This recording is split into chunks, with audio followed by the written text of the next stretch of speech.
Hello and welcome to Gardening at 58 North. Today I'd like to show you what you need to do with your Amaryllis after Christmas, after it's finished its flowering.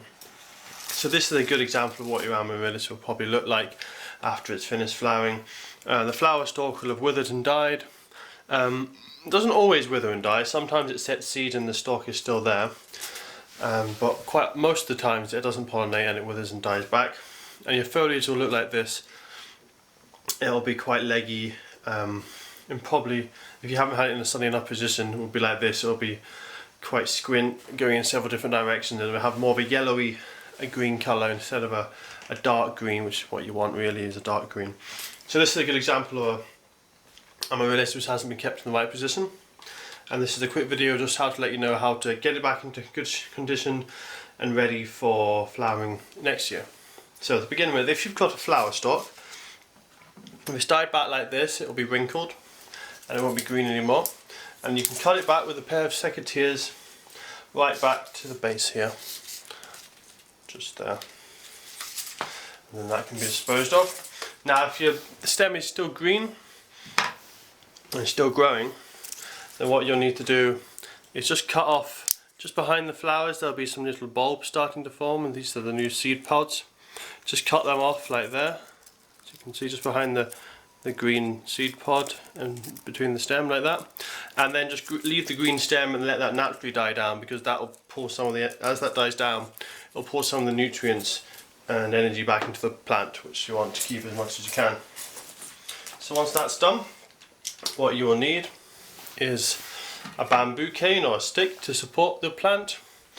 You would need some string or some twine, and then I've just got some scissors to cut the string as well. Now if you've got this in a very sunny location, this won't really be necessary. It should support itself with its leaves, but if you've got a situation like this, this is how to remedy it. So you want to get your plant, and the leaves will come out in a fan along one plane. They'll all come out from the middle, but they'll all go left or right.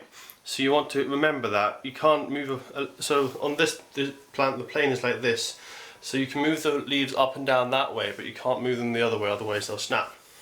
So bearing that in mind, you want to put this just behind the plant, right in the middle of that plane, but to the side because you don't want to go through the bulb. And Amaryllis do have quite big bulbs, so you got to be careful of that. Next I want to lift up the leaves a little bit, see what kind of shape I want to get with that, and see what kind of height I need. So I'll just get some string, hopefully about the right length. And you want to really just support it at the base. You don't want to have it too close, and I'll show you why. If you tie them up the top like this, the leaves aren't going to get a lot of light at all. You can see there, the leaves are very close together and they're not going to get enough light or air. Whereas if I tie it down the bottom here, they're much more open and they'll get a lot more air and a lot more light, so that will do them much better. So that's why I'm going to tie them quite low down. And you want to tie them fairly loose as well, because if you tie them tightly you might damage the leaves.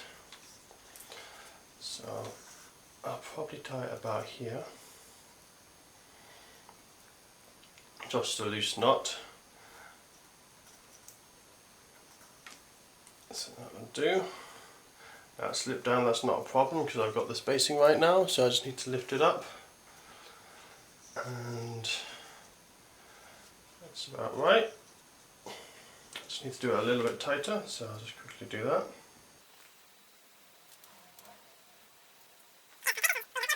There we are. And that'll keep it held. You might have to adjust it, it might change over time. And what you want to do now is put this somewhere with a lot of sunshine, because it needs to get lots of light, especially as it's probably winter where you are, if it's just flowered for Christmas. You need to get as much light as possible to try and build up the energy reserves in the bulb. Come summertime you can repot it if you want, but I would wait until the leaves die back in autumn before repotting it, just to reduce the stress to the plant. So you can have it outside because it's nice and sunny out there. Not direct sunlight if you're somewhere hot, like if you're somewhere like in northern latitudes like Canada or maybe northern parts of Europe, then you know it doesn't need to be in it can be in direct sunlight without being an issue. But further south near the equator you need to keep out of the harshest light. Otherwise, just keep it in your house, somewhere nice and sunny, nice sunny windowsill, and that'll slowly start building up the bulb. Now you want to start also feeding it a high potassium feed to try and get the flowers to initiate well next year, because the idea is now the plant's finished flowering, it has to store up the energy for next year's flower. So the only way you can do that is through photosynthesis from the leaves and absorbing nutrients from the roots. So you want to help that as much as you can, which is why you want to give it plenty of sunlight, but then you also want to give it a high potassium feed like Tomerite, which will get the energy ready for the flower. And if you keep that, that should get it ready for flowering. I'll do another update, possibly another video later on about how to get it to flower. But for spring and summer and just after flowering, that's all you need to do, is to keep it watered, but be careful not to let it get overwatered. It is quite susceptible to waterlogging. But that's all you need to do with your Amaryllis bulb until autumn comes.